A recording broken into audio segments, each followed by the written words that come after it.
Dr. Jim Souza. How are you? I'm good. Good. Great to be here. Great to have you here.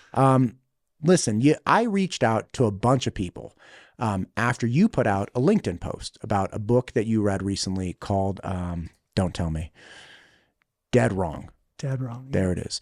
And the premise of the book and essentially the recognition that you wanted to bring to people's attention is, look, there's essentially a risk that people are starting to engage in that is expanding, and it's rooted in obviously many things, but the gamble is, hey, look, I have a medical establishment that's encouraging plan X for my health. Yep. And I'm scared about that.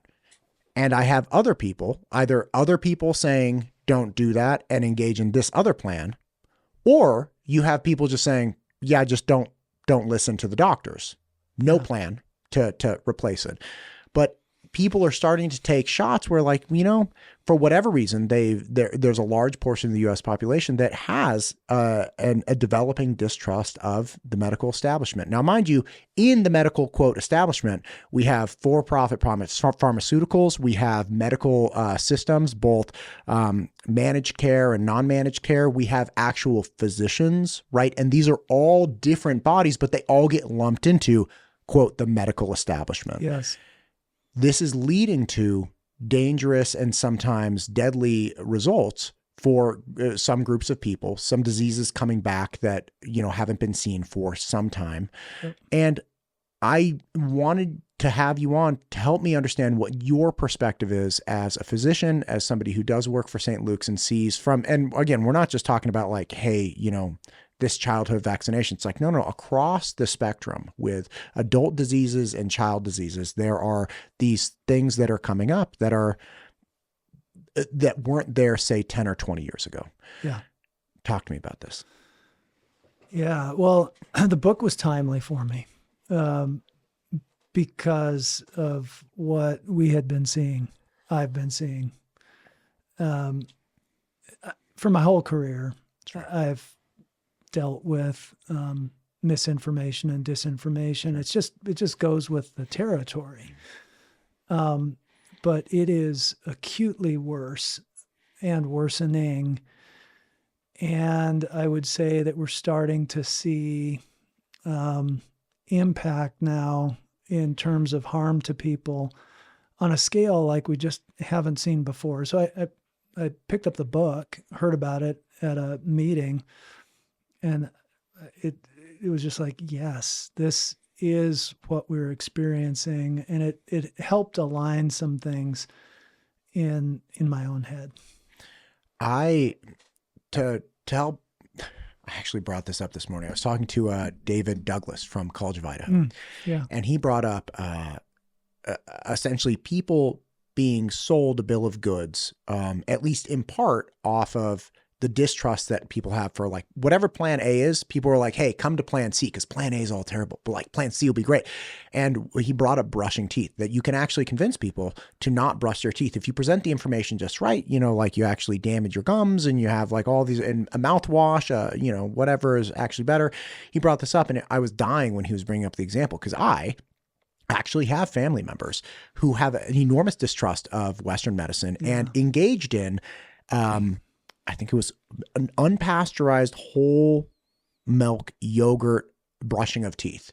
And what I mean by that is they literally were like, we don't believe in toothpaste and we believe in no brush or, reculturing and calcifying your teeth to regrow your teeth and the enamel around it. Wow. And they engaged in this for a couple months. Now, mind you, I am the least judgmental person in my family. So when I was hearing, I'm like, well, gosh, I hope it works. Like, that sounds crazy. And if it works, like, let me know. Cause I'm all like, I got a feeling like that'd be wild if I could pop that bad boy out. Like, cause that was the idea, that the teeth were actually going to regrow and push the fillings out. I was like, this sounds lit. Like, tell me how it goes. Well, it ended with like legal action because of course, I'm not a dentist. I don't know squat about mouth biology, but what ended up happening was this like real damage and infections to their mouths and their gums and like all kinds of stuff. So I have a great appreciation for skepticism, like people I know that are deeply skeptical. But talk to me about what you're seeing. When you say like, we're seeing things that we haven't seen, I understand the teeth thing. But what are you seeing in an actual hospital setting? Yeah. And take your time. Like, we're not in a rush here. We're seeing in the adult world, it's the major impacts, I would say, are seen in our cancer institute. We're seeing folks that are presenting with, cancers that are, I'll say, potentially curable. And the potential cure requires a complex regimen of oftentimes surgery and chemotherapy plus minus radiation therapy or some combination thereof. And patients are deciding, a common one based on misinformation is, I don't need that. I just need ivermectin. And for cancer treatment. For cancer treatment. Understood. Yeah. And, what the physician or provider can do is just be with them, acknowledge that at the end of the day, it is their decision, because that's our number one ethical kind of true north in Western medicine, is autonomy for the patient. And if they can maintain the relationship and be like, well, I disagree with that, but I'm not going to abandon you. I'd like to continue to care for you. I'm always going to tell you the truth. It might be different than what you perceive as the truth, but if we can agree to that, I'll still continue to see you. And in those cases, sometimes with enough time, showing the patient their own images, their own scans, the patient will finally say, oftentimes with tears in their eyes, wow, doc, the ivermectin's not working, is it? Can we try something different?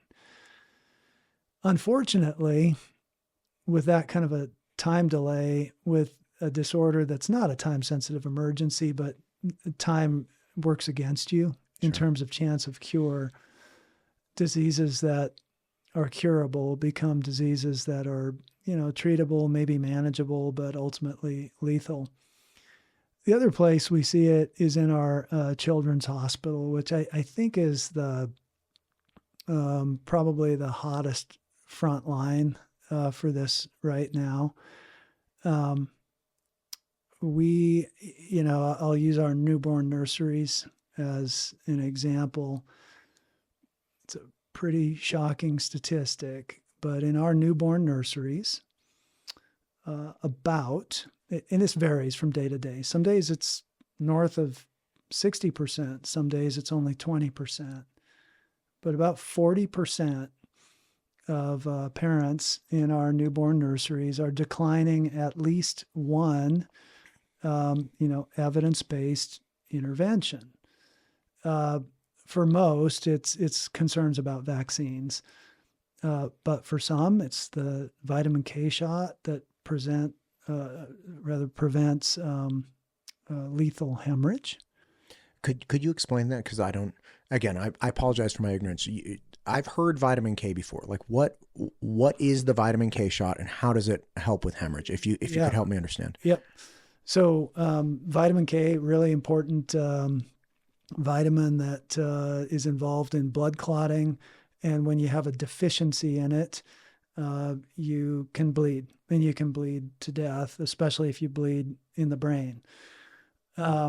And if you're dealing with an infant, then this is something coming out of most likely the mother's diet or the mother's personal health. Is that accurate? Yes. So a couple things. Okay. Babies are born with a sterile gut, right? They've been in utero. There are no bacteria.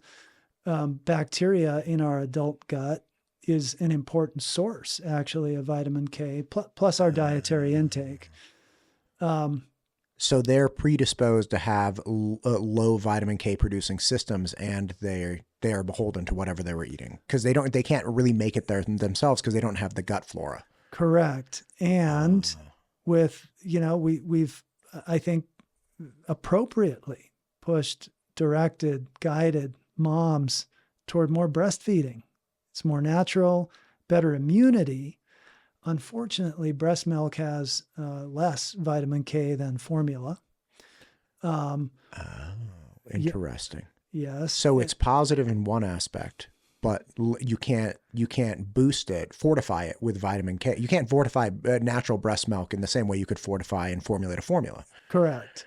And so you overcome it with a shot, a vitamin K shot, and that reduces the risk of lethal neonatal bleeding by 98%.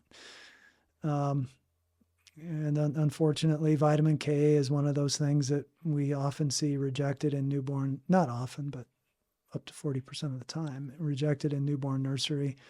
And sometimes we even see declinations for the heel prick, a diagnostic test. That's just drawing a drop of blood to screen for lethal conditions like phenylketonuria, PKU, which if you recognize it and then you feed the child the right diet, their brain won't be destroyed.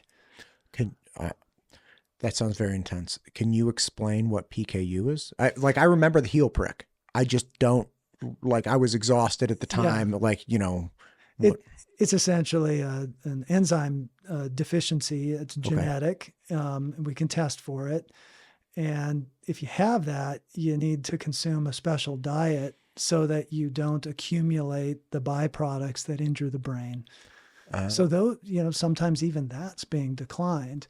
So, and when you say that, you're talking not just the diet, but literally don't heel prick the kid to test the blood for this PKU. Correct. What is the diet, if I may ask? I'm sorry to keep asking questions. What does the diet entail? Is it like high fats or? You got me on that one. I'm okay. not a pediatrician. No, totally fine. But it's a thing that you guys are seeing at a hospital level where people are saying, hey, look, without even rejecting a therapy, I don't want you even testing my baby. Correct. Got it. And my assumption is, what I think we hear is there's fear that we're injecting something in the act of poking the heel and drawing some blood. But, in our children's hospital, this is leading, you asked what we're seeing. Please. It's leading to hospitalizations from vaccine preventable illness or, vitamin K preventable illness. It's leading to organ failure, hospitalizations, putting kiddos in the ICU, and it's even leading to deaths. Look, I could not sit here and in good faith tell you I've had a great time in the last 5 years. I'm sorry. No, listen to me. It was a hot damn mess. It was. It was painful. In 2019, my life was humming, baby. I'm telling you right now, I had an SAT tutoring practice that was choice, man. I was working, I was doing 13 classes a week. They were 2-hour classes. So I was clocking in at 26 hours a week. Let's call it 30 with phone calls and text messages. Okay. I had merch lines. I had waiting lists. I wasn't living, a crazy life. I was a little 1,700 square foot house, but my family was doing so well. I professionally was doing well. Everything was great. And I was living in this so I grew up in Concord in Northern California, and I went to Berkeley, which was, obviously good school, crazy place, but good school. Yeah. And then I made it to Danville. So it was it was kind of like going from Garden City to Eagle, right? You're really happy, you step up, right? Yeah. No shade on Garden City. That's, I grew up there or, even less than. And it's coming up now. And it is too. I'm going, so the new mayor that just got elected, Bill Jacobs, he, in his episode, we were talking about doing a bar crawl or a brewery crawl across Garden City. Cause they have all these breweries and these wineries. And he's like, dude, I'm there. So it's an up and coming spot. Anyway, Concord is not. But the point is that things were so great. And I lived in the same 5-mile radius my entire life with no aspirations or expectations of ever moving. And in 2 years, I literally uprooted my entire family, and my wife, bless her, sight unseen, had never stepped a foot in Idaho, agreed to move here. So if you could conceptualize what it would take to move a family of 5 like that, out away from both of our families and everything we'd ever known. Like that's the level of crazy that we were experiencing. And some of that was related to medical stuff. Now, some of it was related to social stresses. Some of it was related to, you know, local government stresses, but some of it was related to medical stuff. And those experiences, it's like we had life before COVID and now we have our life after COVID. Yes. And that will be this, it's like a timeline shift in our life. Yep. That being said, it's like, okay, you had a bad girlfriend. It's like you had some bad experiences, but does that mean you never date girls again? Right. And if it's my boys, I'm like, listen, I had a bad girlfriend in college too. Like I had a bad breakup. She wasn't even a bad person. We just weren't the right people for each other. Right. Right. Can I tell you something? This is really embarrassing. This is horribly embarrassing. Hit And it's me. very relevant. I was such an idiot. You're in the in college. doctor's office. Oh my God. Listen to me, doc. This is so bad. If I gotta reach out to this girl and apologize. She was a very high producer, very high functioning. She was on the swim team and she would drink coffee a lot. Mind you, she was studying English and, molecular cellular biology, MCB. So she was English and Wow. science, right? And she was on the swim team. She was like captain of the swim team as sophomores. Very high functioning. Okay. And she would drink coffee a lot. And I was like this judgmental dude. I was like, what are you drinking that for? Like, that's like a drug. And she's like, I got to study later. I'm like, why are you doing that? She's like, I got to stay up late and study. I'm like, and then on the weekend, this was I remember it was like 11 o'clock on a Saturday. She's like, I want to get a coffee. I'm like, you're not even studying. What are you getting a coffee for? She's like, I like coffee. I'm such a jerk. I give this poor girl a hard time for drinking coffee. And then I meet my wife, right? The former girl and I break up, and then, you know, I meet my wife later and we fall in love over hanging out at coffee houses. Of course. So bad that we literally, the favors at our wedding are custom coffee cups filled with chocolate covered espresso beans. This is one of them. I just happened to grab it. This is my custom coffee cup from 2008. And it's like, that's how much of a jerk I was. Like, but the point is, like, you have a bad breakup and it's like, it's really upsetting. Do you reconcile? Right. And I feel like there's a large portion of Americans that are on the verge of breaking up with, or like semi broke up with, like the on again, off again relationship, or just totally like, no, I'm never dating again. I'm never going to believe Western medicine again. And again, is that a good thing? Well, not if you're tracking things like, you know, fetal hemorrhaging, that where like a poor kid bleeds to death, or not if you're checking, you know, these other things, not necessarily if you're checking, you know, again, I'm not an oncologist, but I've heard from many people. I have a dear friend that's an oncologist in the Boise area. And he's like, look, man, like there's a high level of distrust of us. So we've had this bad experience. I've been party to that bad experience. Yep. How do we come back together and have a mutually respectable relationship where we both feel honored and heard, and then we allow people to make the best decisions moving forward? Like, what's the bridge to build here? It's such a good question. And I think the bridge is in that patient and provider, doctor, nurse practitioner, PA relationship. I mean, the truth in that is exactly why many Americans don't trust health care, but they trust their doctor. And, you know, when you encounter this in the exam room, let me say this, first of all, doctors, PAs, nurse practitioners are not, you know, a completely homogeneous group, right? We're human and we're all a little bit different, but we are taught well about listening. Certainly the best of us are. We're taught it's all in the history. We're taught a set of ethics that in this order: autonomy, non-maleficence, do no harm; beneficence, do good; social justice. In that order: autonomy for the patient being number one. when you encounter the mistrust in the exam room and start picking up that it's fueled by misinformation, I'm going to tell you how I think we solve it one by one. I will be honest with you, though, Matt, what I'm struggling with is how do we scale this?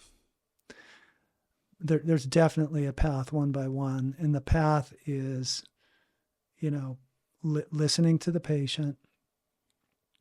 When you encounter the misinformed, it's like an example would be the young mom who's up at night with a fussy baby, Sure. consuming, hours of TikTok feed, Instagram, social media information.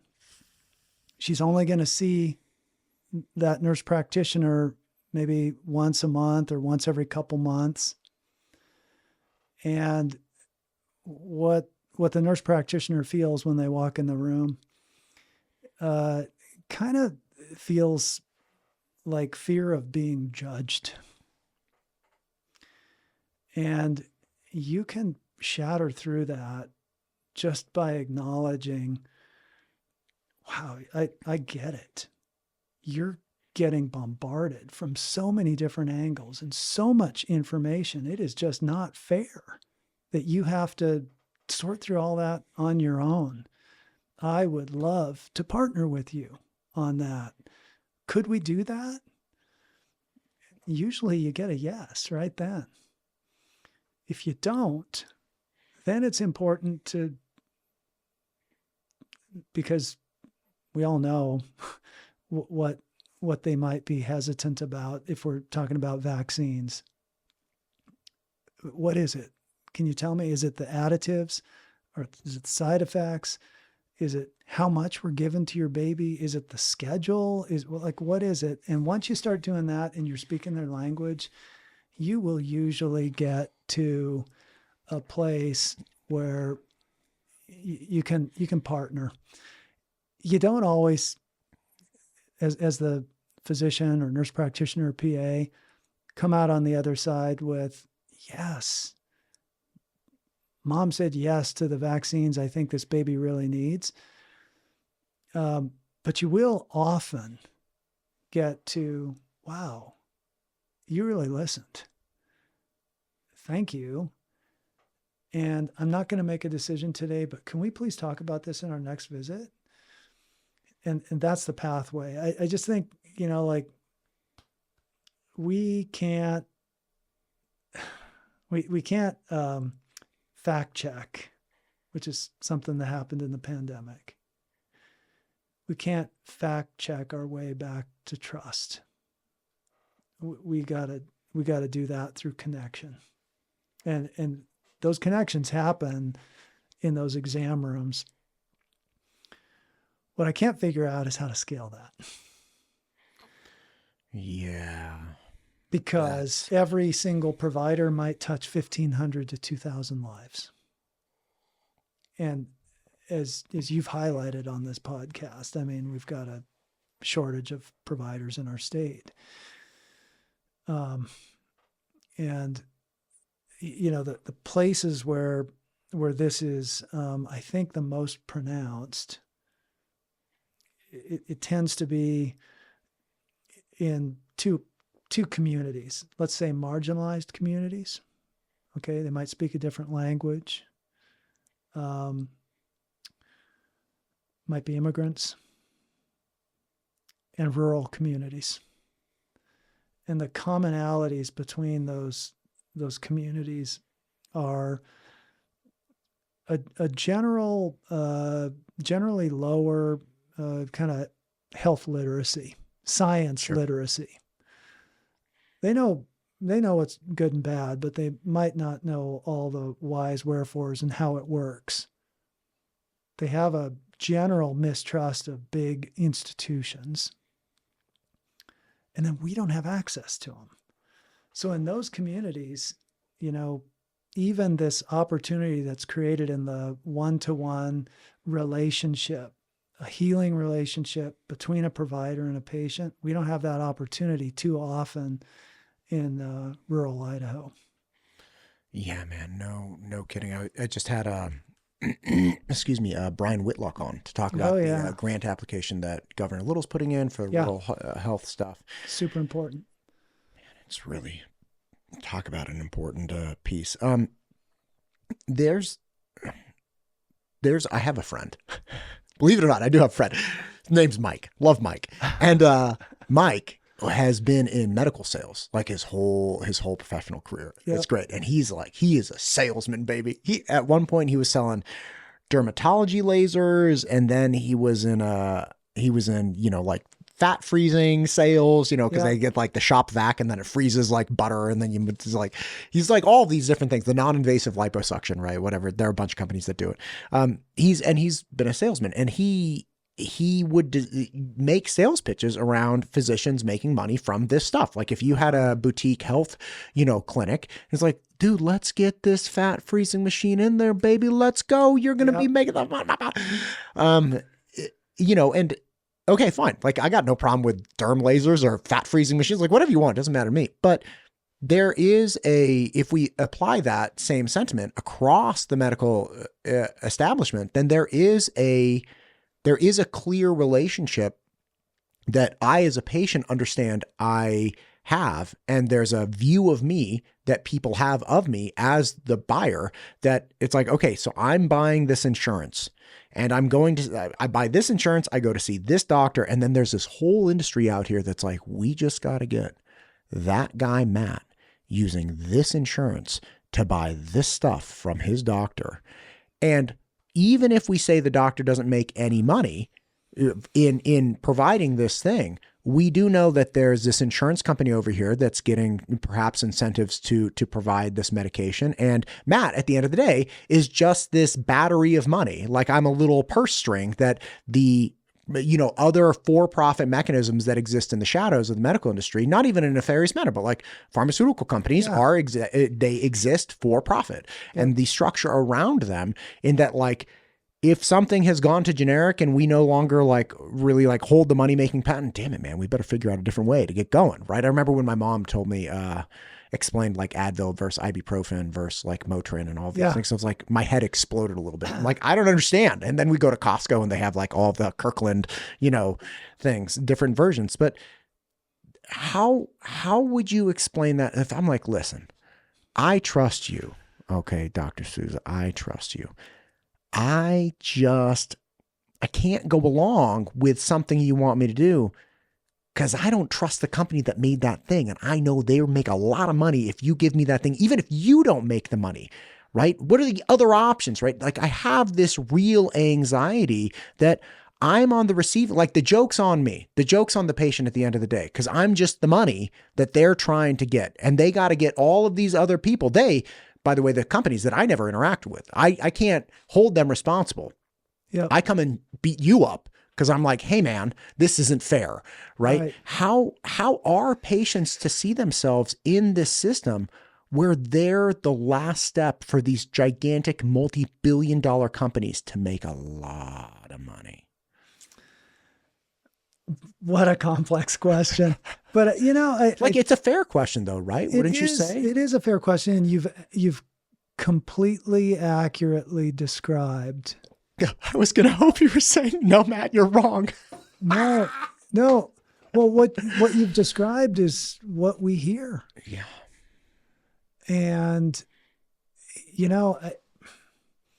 I'm just a believer that you can't boil the ocean. And you gotta start by taking one step, and you gotta start in the place that has the biggest impact. And I just think that is in this relationship between a person who becomes a patient through the act of saying, I need help with something, and a physician or NP or PA who is there to provide the help. And those two human beings, nose to nose, can build trust if they get to know one another. And a key role then for that, let's say it's a physician, is to become the kind of interpreter in chief for this overly complex, overly engineered, well, actually not engineered by accident system that is the U.S. healthcare delivery system. But in that relationship, it's like, I don't know. I don't want to use a soundbitey phrase, so I won't. But trust. It's okay. Well, it's just between us. Trust can be a vaccine it can immunize us against the misinformation and the disinformation that is literally killing people. And that for the speaking for the physicians, which I don't speak for all the physicians, but if I could pretend I did for a second, the moral injury that causes by watching bad things happen to good people and feeling like you were powerless to stop it, and yet you had to stand by and watch it and then be with them in their suffering. It's yet one more kind of a drag on the provider side of healthcare, which is, as you know, suffering from all kinds of challenges, numbers, efficiency, burnout, all the things. Man, I've never been in healthcare, but I do have some very notable memories of trying to help kids with SAT prep, and the parents would come in and say, I don't think you should do it that way. I'm like, okay, hang on, but I trust, I do this all day, every day. Yeah. And they'd be like, I took the bar. Right. Yeah. 30 years ago, I did pretty well on the bar. I'm like, well, then if you're tutoring somebody for the bar, for sure. They're like, that's not how you, and they, these people would just say they'd either drill and kill it, or there were all kinds of problems, but just people had these opinions about how education should go. And you were like, yes, okay, that's fine. You've obviously had education and something worked for you. I'm telling you right now, this is not working for your kid. You got to sit them down for 3 hours and just drill it into their head. It's like, this is not boot camp. This is like a 15-year-old or 16-year-old. Yeah. I had, to your point about building trust, I only went to the doctor twice before I moved here. I never I don't listen to me. And I went out of obligation. I don't like getting blood drawn. I don't like shots. I can run a marathon, right? I'm in good health, right? So I go 2 doctors. Okay. And I had to switch because we switched insurances. Yeah. The first doctor I went to, Dr. Wheeler, this guy's in San Ramon. And this is really embarrassing. I'm going to give you a little bit of my medical. I do a lot of Brazilian Jiu-Jitsu. And anybody who lives in the world of Brazilian Jiu-Jitsu will know Don't even know what that is. It's grappling. So wrestling. Wrestling around, but you can choke people or, and if you've ever experienced it or been around the gyms, you find out that is not uncommon for people to get toenail fungus.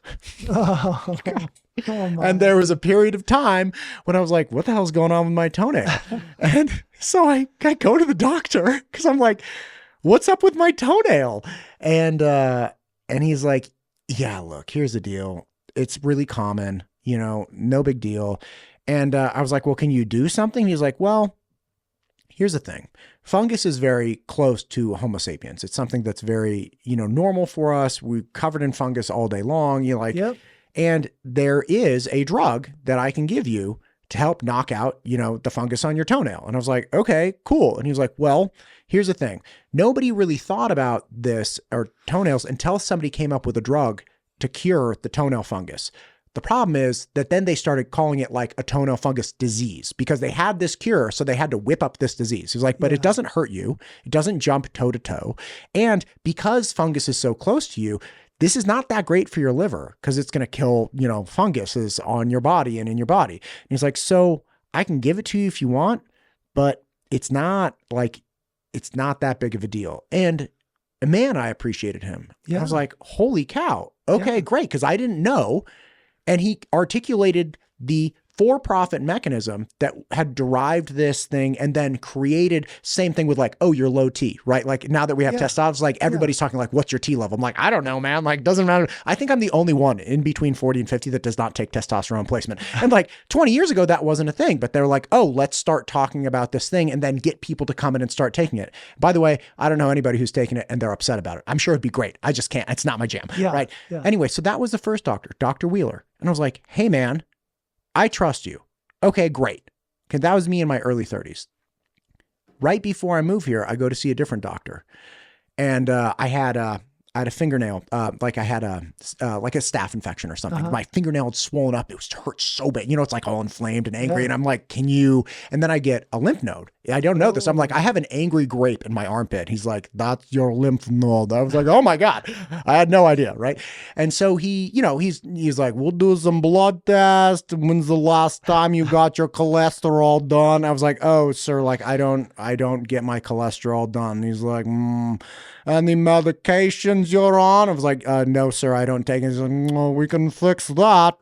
Click, click. And he's kind of making a joke, but he was like, okay, well, look, you just got blood drawn because your lymph node, like I'll just put on like a cholesterol panel or whatever, add it on. And mind you, I'm 178 pounds. I'm 6'2". I am a tank. And this guy's like, okay, you know, we'll just get this cholesterol done. I say, great. He gets it done. And instantaneously he gets it done, comes back at like whatever high. I don't know what high is. And he sends me this canned email that's like, but with proper diet and exercise, we can drop that. I was like, never going back to you, sir.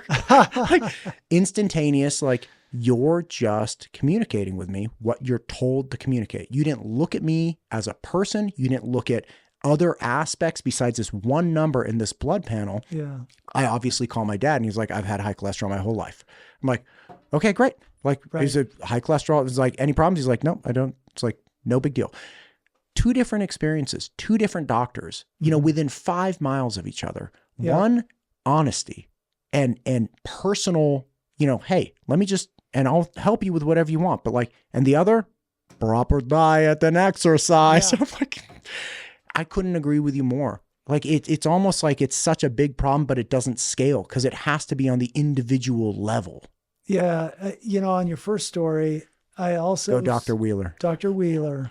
Go Dr. Wheeler. I bet you Dr. Wheeler also was attuned, as you point out, to who you are, what's important to you, because we engage in shared decision-making. Yes. And had you been a foot model, he probably would have steered you in a different direction. He still would have given you the risks and the benefits and the alternatives, just like he did. Sure. He probably would have acknowledged, but you know, you're a foot model and this toenail fungus looks pretty bad, pretty sketch. You're probably not going to make any money. Over.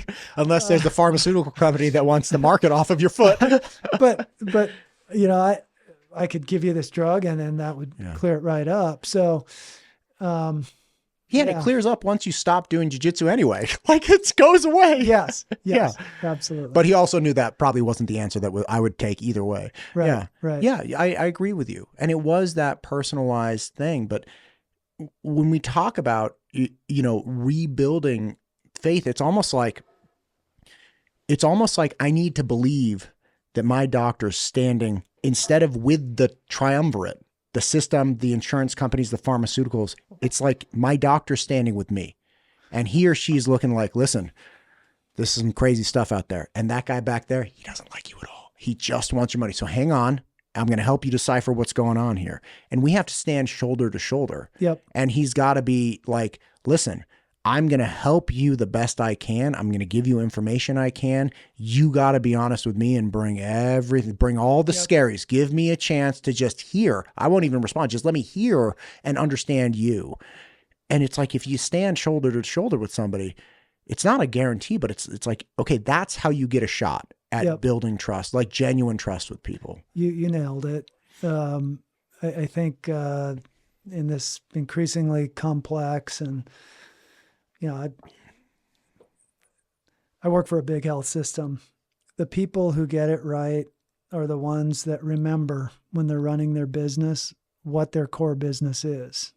And you just named it. Their core business is a relationship between two human beings. The one who, as I said, becomes a patient, they're a person, and they become this label thing, patient, through the act of saying, I need help, and the other who's there to provide the help. That's our core product. It is that relationship. And you gotta honor that. You gotta support that. If we forget that, we're going to lose our way. But I think in that is our way forward out of this misinformation, disinformation bottle, if I could just come up with the way to scale it. Because every day, you see or I hear about successes here where we were able to get a confused, overwhelmed person suffering from a whole bunch of misinformation to a decision that supports their health. Social media has made this worse, but this was always there too. I mean, I did my training way back in started med school in 88. And, my first clinical rotations were in 90. So that was the era of the AIDS wards. And, there were patients on those wards that were suffering from misinformation. They were taking magic pills that were going to cure them instead of the limited therapies we had at that time. Or they had misbeliefs about how they got the virus. Family members would come in, sometimes afraid to be there because even though they had close proximity to someone with AIDS, they still didn't understand how it was transmitted. And so there was fear there. In my early career as a specialist, I'm a pulmonologist. So this is probably now in the early aughts. I mean, I remember there was a period of time, at least in these parts, when everybody with end-stage fibrotic lung disease or end-stage emphysema was going to Mexico to get stem cell injections. They were sheep stem cells that were being... Did you say sheep or cheap? Sheep. As in bah. And not cheap. Oh. Which is the problem. This was like in the disinformation realm. Gotcha. I mean, and that's a distinction, I think that... May I say something really quickly? And I'm sorry to interrupt. When you talk about disinformation and misinformation, me as a layperson, I think of whatever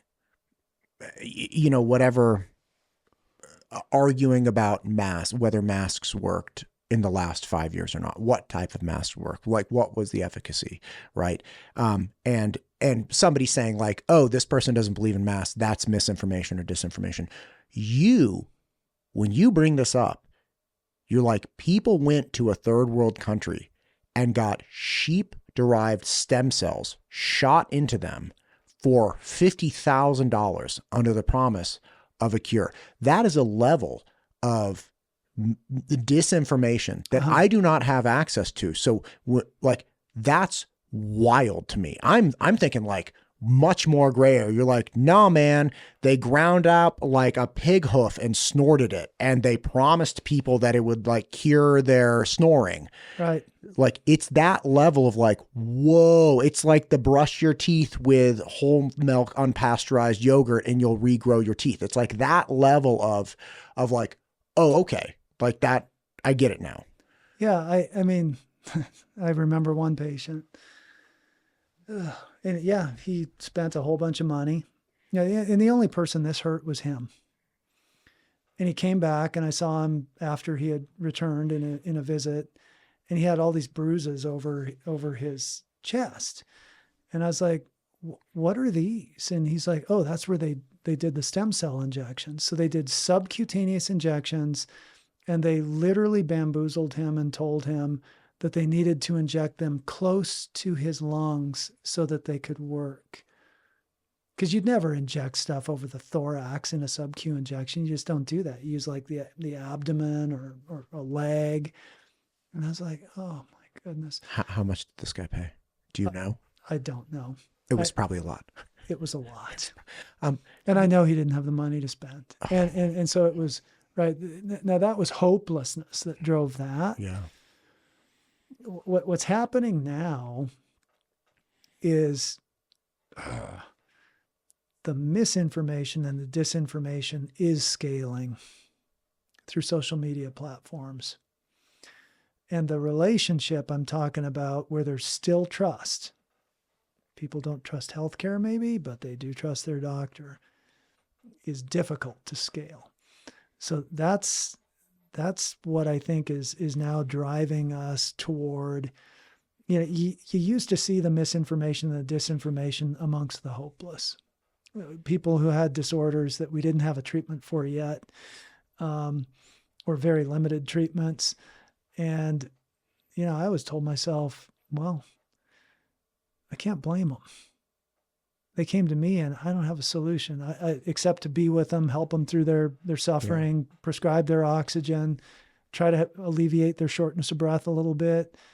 But this dude down in Mexico is promising, regrowth of lung tissue coming off oxygen. Like, while I was terribly sad that they felt like they had to do that, I never, and no, doctors don't do this, would fire a patient. Like, you didn't listen to me and you went down to Mexico. I just stayed with them because that's what you got to do. Do you recall, did you ever see the film, The Dallas Buyers Club? Matthew McConaughey, about the AIDS pandemic. I did. Epidemic, excuse me. Yeah. When you brought that up, and I feel like snowballing is this aggregation of pain that people have experienced over decades and decades with different things that culminates in this. It's like, it's possible that somebody coming to see you, seeking help with something, might hold you responsible for the dynamic and situation that they saw in the Dallas Buyers Club, where it's like, hey, here was the medical establishment. They were trying to sell this drug, and the drug was actually not good for people, as we know now. Yeah. And they were prescribing it to people. And here this other person found an alternate, way not to necessarily cure it, but to improve their general health. And that was more therapeutic and beneficial. And dang it, man, like the medical establishment is just in it for the money. Because that's, again, you talk about dude, do you remember lobotomies? They used to do lobotomies on people. Yeah. And it's like, holy cow, that was like, did insurance cover that at some point? I don't know. Like there's this whole slew of medical procedures that this has been the way it's always been, even when we were like tribal people. Do you remember Medicine Man, right? Sean Connery. Yeah. Right. Yeah. It's like they had the guy out there who was like their medicine guy. And then Sean Connery shows up with some Alka-Seltzer or something, the pop and the fizz, right? Yeah. He gives it to the kid and then he becomes the new medicine man, right? So it's this constant imperfect, flowing of information and revision and improvement. And this has been accepted throughout all of human history. But all of a sudden it's like, hey man, we're stacking the dominoes now.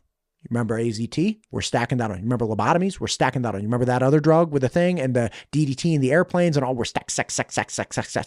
And now all of a sudden we are theoretically at the peak of our medical understanding with technologies and capacities. And we're also at the peak of the aggregation of reasons that people feel they should distrust the system that has the best solutions we've ever had in the history of the world. Yep. Like, wow. Yes. It's a lot for a Friday. You painted a bleak picture, but it is, I think it's an accurate estimation of where we are. I tend to be a half full kind of guy, and I there ain't no quit in me. And I just, hopefully you're the same way after this show. Never going back there. I mean, well, I'm going to acknowledge, because the way you described it, this is the first time in my whole career in medicine where I'm no longer certain that as far as I can see into the future, which is not very far, maybe 5, maybe 10 years.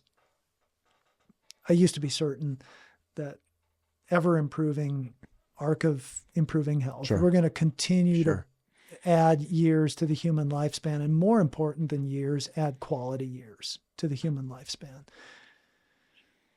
And I see now, especially when we're starting to see these impacts in our children's hospital, the potential for generational type impacts that could undo all of this.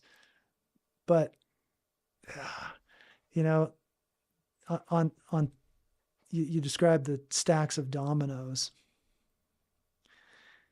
and at the top of the medical stack is still a doctor, still a person. And on the top of the stack of all the different, problems and things that patients come in, it is a patient. We got to connect our way out of this. I feel like I'm repeating myself on that. And as I say it, sometimes it feels a little Pollyanna-ish, but I think it's the way. And I think that I heard you say earlier that you'd interviewed Dr. Pate. And yes. He and I had a conversation several months ago on this topic, because I was starting to just be troubled by what I was seeing. And he should have warned you to never come on this show. That's what he should have done. If he was your friend, he would have told you, do whatever you're going to do. Avoid that guy. No, I was like, David, where's this going to end? Yeah. And, what he described to me is he thinks it will end when there's enough visible harm that enough people kind of wake up. And, I think he's right. But in that, change, like an inflection point, like we're at a curve in the road, and I don't think we've reached a point of no return. I think we can influence this. I think some of the influence is going to unfortunately come through human suffering and real life stories of bad outcomes that have happened that then, kind of spread through social circles, and people start to be like, whoa, what happened there? That doesn't sound right. At the end of that, though, and inside of that, and the thing that can accelerate us bending this back toward that trajectory that we were on of adding years to human life and adding quality years to human life is figuring out how to supercharge this trusting relationship between physicians and their patients. I agree with everything you've said. I think I'm kind of actually optimistic about social media, in that there's this really fantastic sci-fi series that a friend of mine turned me on to. It's like I read that one, and then he gave me The 3-Body Problem, which was really cool. I read it back in like 2015. I was like early trendsetter, right? It's again very good books, cool. But the first series that he handed me off, and I can't remember the name of it, but it was essentially a future collection of societies and like these different interdimensional. It was very sci-fi-y, right? But they had this thing that they called the G-Jaw. I can't remember exactly I think it was G-Jaw, but the point is it was like advanced internet, right? And people first gave this, it was kind of a prophetic description of the internet, in that it started out and everybody's like, oh my gosh, we have all the information. This is incredible. And then people realized that everybody was paying attention and trusting what they read, and they hijacked it. And as they hijacked it, all these bad things happened. So people developed a cynicism and a skepticism around the GJA. And then at the iteration of this book, they're like, there were some people that like, people were very highly trained to like get information out of it because there still was valuable stuff there. Yeah. But everybody knew that like, you don't really mess around with it because you've been burned, or like society had been burned, and like, or you pay attention to it at your own peril. And I thought that was like, man, I think this was like 10 years ago. I'm like, I think that might actually be right. And again, mid-teens, you know, we hadn't been to this point yet. But with things like Instagram, with things like YouTube and TikTok, what we are seeing is the manipulation of content with intention. And the companies themselves are identifying this, and they're realizing, they're like, hang on. There are these accounts, or there are these people that are just repurposing information or using AI to use somebody's voice, use this video, blah, blah, blah. And they can gain, like, they don't have to go through any of the work of coming up with some kind of original intellectual property. They just take like comic bits, or they take motivational speeches, or they take whatever, and they modify it all. They're actually starting to downregulate those, so that you can't monetize them the same way. Because people are like, I just have to aggregate really cool, you know, motivational stuff, and I'll have a motivational page. And they're like, all you're doing is repurposing this other thing. And I think with people that make decisions, like real life decisions off of social media, I think you're going to start getting a negative feedback loop. And with people that just take things out of context on social media, I think you're going to start getting a negative feedback loop. And, you know, again, obviously we're here, and I'm trying to offer a platform where it's like, you can take this to the bank. Yeah. This is Dr. Souza. I'm not modifying what he said. I'm not, you know, bastardizing it. I'm not pushing him to answer in an expedited manner to hopefully get something out of him. This is just his thoughts, and he has as much time as he needs, aside from my ramblings, to describe what he thinks is important. And I think those things will emerge out of the haze. And then we'll have opportunities to have meaningful dialogues around that. I agree with you so much, because all the other stuff is just, you know, it's not built to last. When you build a house on a stack of lies, and you, on the other side, you've got, you know, two people who care about each other working together to solve a problem, to grow health, to conquer a disease, to manage terrible depression.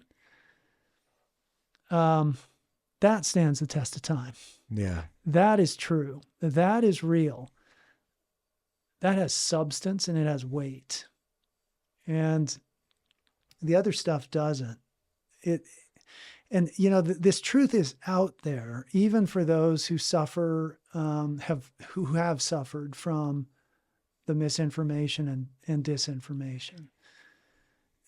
Because when the people who, especially on the disinformed side, maybe they're buying products from these folks, or they're subscribing to content that's literally giving them the words that they bring into the clinic visit to say, I don't believe you because of X, Y, and Z. And you kind of hear the same stories, and you start realizing, oh, these patients are they're subscribing to the same source. The same of person, right? Yep. You know, I'm losing my train of thought here, Matt. No, it's okay. Again, you're talking about essentially people having ideas pumped in their head from individual sources, and then, you know, the established medical community having to answer for those things. Yeah. I'm sorry. It's good. It's good. Did you, was it that film Contagion? First off, I saw Contagion in like 2017 or whenever it came out. I was like, that's dark. I don't mind that Gwyneth Paltrow's brain dissolved because she's way into like jade eggs and stuff. That's weird, but like whatever. And then there's Matt Damon. Yeah. But there was the one guy, I think it was like Jude Law, played this character that was an influencer, and he was making YouTube videos about these drugs that really worked, and they were going to like cure the contagion and everything. And of course, it turns out that he had invested in this company. Yes. And like the FBI grabs him eventually. They're like, get him. And they're like, he's like, I just told people what I thought. They're like, you also stood to gain to the tune of like a $10 million, which means you like had a financial. So it's like, it was this whole big thing where he just got busted eventually in the end. Yeah. And man, that needs to be understood too. Like if people are like, you shouldn't trust the medical establishment because you should buy my remedy, you should never go to a dentist again because you should pay me $500 to do these scans of your teeth, and then I'll give you the special yogurt. Yeah. And it's like, damn it, man. Like, come on. It's the same thing. You triggered the conclusion. The thought again. Here we go. My broken thought, which is, I mean, the seed of this solution of it's in this trusting relationship is there, because when that fails, when the false promises turn out not to cure the cancer, right, and the follow-up CT scan shows that it's 2 centimeters bigger, and so the person selling the false promise tells them to up the dose of the XYZ, whatever. And then the scan at 3 months shows it's now 5 centimeters bigger. That breakthrough moment, and the person who's there with them all the time and still going to be there right up to the end, the person they reach out to is their doctor. So it's already in there. That we actually saw some of that in the pandemic, right? For the fortunately relatively small number of people that got super sick from COVID, we managed so many of them at the end stage of some of the false promises. And this was the worst part, some of the like, don't go into the hospital because of X, Y, and Z. And I have a friend who's an ambulance driver, and she would literally look at people with like compound fractures. They're like, don't take me to the hospital. She's like, you're going to die on the floor. Yeah. If we don't take you. Right. Peak of the pandemic, probably, this was, would have been December of 21, Delta surge. I was over in Twin Falls. Hospital was beyond capacity. We had patients in crazy locations, ventilators that we were running short of. Met with one of our hospitalist leaders. So a guy who does, he's like the essentially primary care doctor when you're in the hospital. Sure. And he looked at me, tears in his eyes, and was like, Jim, this building is filled with people that are going to die from a disease they don't believe exists. And it was an accurate snapshot of that moment. But for those patients who were suffering from mistrust and distrust, in the end, they find their way back to us. So I guess what I'm saying is that trusting relationship is there, even when it's kind of being hijacked by just this massive countercurrent of information. That's some of the information out there is not meant to cause harm. Some of it's pretty benign, but it's maybe not founded in fact, or maybe it's just a couple facts and not a more complete unveiling of the facts. So anyway, may I ask you a question about that? When it was my understanding, and again, I never had to go on a ventilator or something, but it was my understanding that there was this big push to ventilators in the beginning as a therapy for, your lungs being hurt. And then I was also told later on, they're like, the ventilators with the oxygen actually ended up hurting a lot of people because they gave too much. I don't know all the specifics, but they're like, people moved away from ventilators and therapy in the therapy and treatment of COVID because they were bad for your lungs. They essentially torched your lungs with like 100% oxygen or something. Is that accurate? So yeah, I know it's very complex, I'm sure. Not Well, I mean, you're talking to a pulmonologist, so Okay, here we go. I'm taking it to the bank. right up the alley. Mechanical ventilation we've known for a long time. It's an unnatural way to support the lungs, right? When we breathe in, we're negative pressure. Right. Pull our diaphragms down. We literally suck oxygen from the room in, air from the room in. In mechanical ventilation, you reverse everything. You're on positive pressure. Air is pushed in, and then it's sucked back out. Yeah. So we've known for a long time that mechanical ventilation can injure the lung. Big studies in the late 90s and early 2000s taught us new ways to do mechanical ventilation to minimize that risk using lower volumes, kind of treating the injured adult lung almost like it's a small baby lung. In the early days of the pandemic, what drove that recommendation to move more quickly to mechanical ventilation was because of the lack of good understanding in those first 8 weeks. And it's hard to recall how little we knew at that time. Sure. But the lack of understanding about how the virus was spread, how exactly contagious it was, and these non-invasive mask ventilation devices, they just aerosolize the stuff you breathe out around the leaks in the mask into the environment in the room. We were short of healthcare providers, so that the kind of common wisdom at the time was, if it's COVID and it's going to require positive pressure ventilation, which can be non-invasive with a mask, but the mask leaks, or invasive with a tube that you can seal and then seal the airway, go with the tube. It's A, more reliable, which is true, and B, less likely to further spread the virus.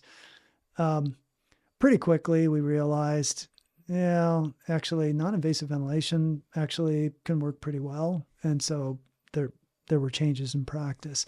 But I mean, what you've called out there, Matt, is sort of something, maybe a point I'd also like to make about science and the very nature of science. Carl Sagan reminded us that, the scientific method almost never gives us black and white truth. It can sometimes, but usually not. Usually it gives us an ever approximating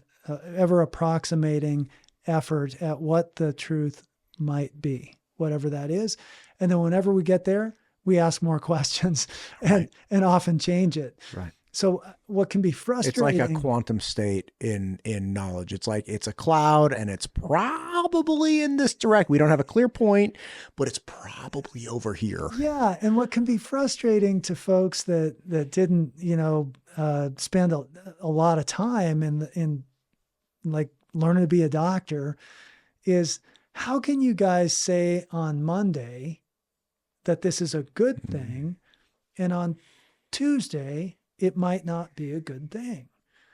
And the reason is because that's how science works. And what happened on Tuesday isn't that Monday was wrong. It's that we have more information on Tuesday that is now illuminating that what we said on Monday might not have been the best choice. So there's something in that and on both sides of this information and misinformation divide, what I'd love for listeners to know is, don't believe anyone who speaks in absolutes generally about your health. I so appreciate that. It pains me so dearly to think about the relationships that have been lost, even in my own life, with people that it's like, look, things change. Like, things are changing. And just, can we just come to the table and acknowledge that this, what they know today could be different tomorrow. Can we just acknowledge that? And it's like, no, right? And the number of people that I know who have lost relationships or soiled friendships or won't talk to, family members. And like, it's so upsetting to, and again, thank you for that articulation. Cause look, I get it. Like I remember reading the Paradigm of Scientific Revolution when I was in college. And it's like, this is a real thing, man. Like we are constantly turning over this mess. And God, the last few years just killed people's capacity to hold in both their hands at the same time that we don't actually know for sure, but that doesn't mean you shouldn't listen to us. Yes. Right. And again, I'm not advocating for one thing or another, but it's like, that is the nature of modern medicine. We don't know for sure, but we likely have the best solution in whatever the abstract case is right now. Likely, not for sure though. Right. And we need to, morally and ethically, we likely should show up and say, listen, not for sure, but high probability. Yeah. And for sure, the guy on Instagram, he doesn't know for sure. Like that as an idiot. It's just, it's wild, because this is the type of conversation that's like, if people just recognized and physicians and patients and everybody came to the table like, hey man, look, we all got to like, can we just take a step back and reestablish what modern medicine is? Yes. And it's modern because it's today. And today we have a certain capacity and knowledge. And 40 years ago was modern medicine 40 years ago. They were still doing some dumb stuff though. And 40 years before that, good Lord, let's not look back that far. Like it's modern for today. But tomorrow it's going to be ancient history, and it's going to be, can you believe, or this is before we had, or then this guy invented all of these things. I mean, let's take one totally outside of what we talked about. ACL repair, right? Or meniscal repair. Yeah. In 50 years, they're going to be like, no, man, they used to just cut out the meniscus. It's like, what would happen? They're like, well, you felt better for like a decade. And then when like 10 years later, man, you had to get a full knee replacement. It's like, wait, what happens with the knee replacement? They're like, oh, snip. And then they put a whole new joint. It's like, oh my God. And they're like, yeah, that was 50 years ago, because they didn't have the tools and the mechanisms and the skills to just repair the meniscus and provide the body back with the most amazing cushion device that we could never replicate that. That's what's going to be said in 50 years. That doesn't mean today doctors aren't bringing forth the best and most contemporary practices forward. It just means that they're like, this is the best we have today. Yeah. There may be something better tomorrow, but man, we don't have it yet. Man, you triggered just a flood of thoughts with that. Like maybe we can fix the world, man, because, like fixing misinformation and disinformation is about doubling down on this trusting relationship. But isn't that actually the problem the whole world is suffering from? Is information silos that are so deep and so thick that no new information can get in, and nobody listening to one another and nobody talking to one another. Anyway, that's a sidelight from today's topic. No, but I think you're right. I think you're right. And when you said modern medicine, it triggered a thought, because what I see happening, so all the things we talked about when you encounter that mistrusting patient, and how much time it takes to do that well. And I think well about there's been a general trend across healthcare delivery to, increase efficiency, fit in more patients, visit lengths, getting cut shorter and shorter. And I'll tell you, I think we're at this juncture. We're also at a turning point in healthcare where, physicians and providers might be at an inflection point where we're getting to go back to our roots a little bit more in terms of that time managing the relationship and supported by AI and other technologies. It's like, it's this weird moment where as the technical aspects of delivering healthcare have just become more complex. Now we've got technical tools that can help, bring the right solutions at the right time, and the opportunity to maybe free up a little more time for the physicians and PAs and nurse practitioners to be having this kind of relationship work. And I'm reminded of, our health system, and lots of healthcare systems have adopted now ambient listening in the clinic room with the patients. So using essentially AI to capture the conversation and generate the notes. So instead of like, Yeah. oh, hey, Matt, what's going on, Matt? Yeah. What's that? Oh, okay.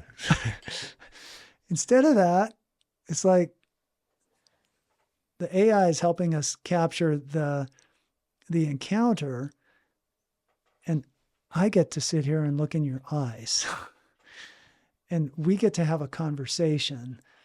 And maybe at the end of that, we've built a more firm foundation of trust. So that's another reason I'm kind of optimistic. I'm deathly afraid of AI, by the way. I think it might be the end of the world. But for healthcare, for my profession, I actually think it's coming just in time to actually be able to help both sides of that relationship, help the doctors do their jobs well, focus more on the things that bring them joy and that the patients need, which is a trusting relationship. And for the patients, actually help deliver more consistent, evidence-based, treatments. So, yeah. Okay. What if we lived in the time of the Mongols? Right. Okay, like, let me what try if, to imagine what that. if we were on the wrong side of the Roman army? Like the Spanish Inquisition, the Tower of London. Yeah. What if we were the Vikings before things got cold and then everything got cold? Right? Like the end of the world, you and I are sitting here. It's like, what's the end of the world? This machine's going to make all our lives really easy and we won't have jobs. It's like, I agree. Like, we're all on the verge of the party being over. You know what the funny thing is? I know I'm going to die one day. You probably know and have come to, like, we're both going to go. We just don't want everybody to leave the party at the same time. Yeah. But we know it's coming for no one's getting out. And it's kind of like, out of here alive. What is this existential crisis? Like, we knew we were going to have to leave. We didn't want to leave too late or too early. We don't want to be the last guy at the party. That's upsetting too. Like, you got to have just the right mix. But it's like, why does anybody care if all the lights go off at the same time? We all knew it was coming. Like, and I'm not even saying your concerns aren't valid. I mean, I'm sure I share many of them, but at the same time, it's like, dude, we signed up to be humans. Yes. And this is the wildest, craziest, most privileged time in the history of the world. I'm going to go home and hit a button and my house is going to heat up. Like, holy cow.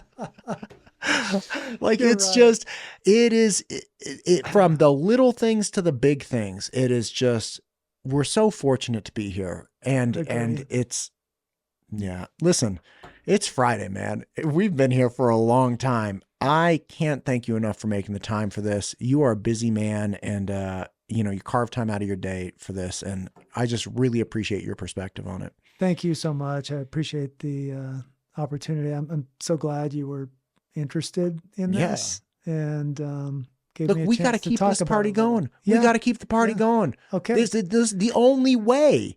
You've said it many times. The only way we make it through this is human to human connection. Yep. It's me and you sitting here, not looking at our phones. You didn't have the guts to drink coffee, but I did. Obviously, it's later in the day. He's really hooked on coffee. It's so good. I'm going to pour another cup.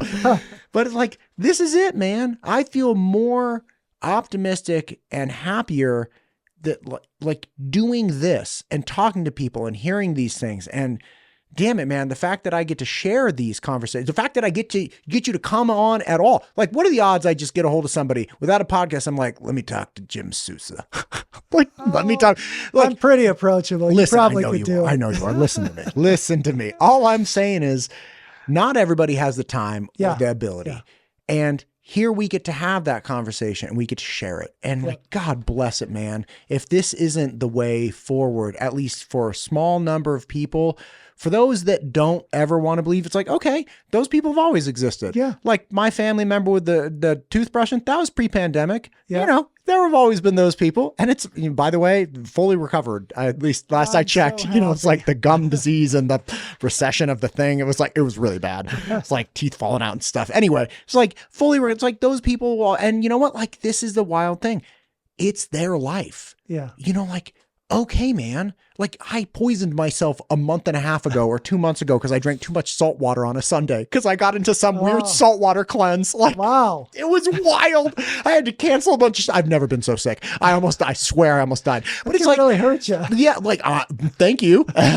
Like, I'm going to circle that one with a highlighter, not doing it again. But it's like, okay, this is a funny, crazy experience of being human. And we're all like breathing and sweating and bumping into each other and like trying to make it through the day. And it's like, God bless it, man. This is wild, right? Yeah. And, for the people that are curious, they get to experience this. And for the people that don't and they want to keep poisoning themselves with salt water, that's me, full send. Like, it'll be okay. But I just appreciate you coming on this journey with me for the last 2 hours. It's been great. Thank you, Matt. Of course. We'll do it again, hopefully. Okay. Sounds good.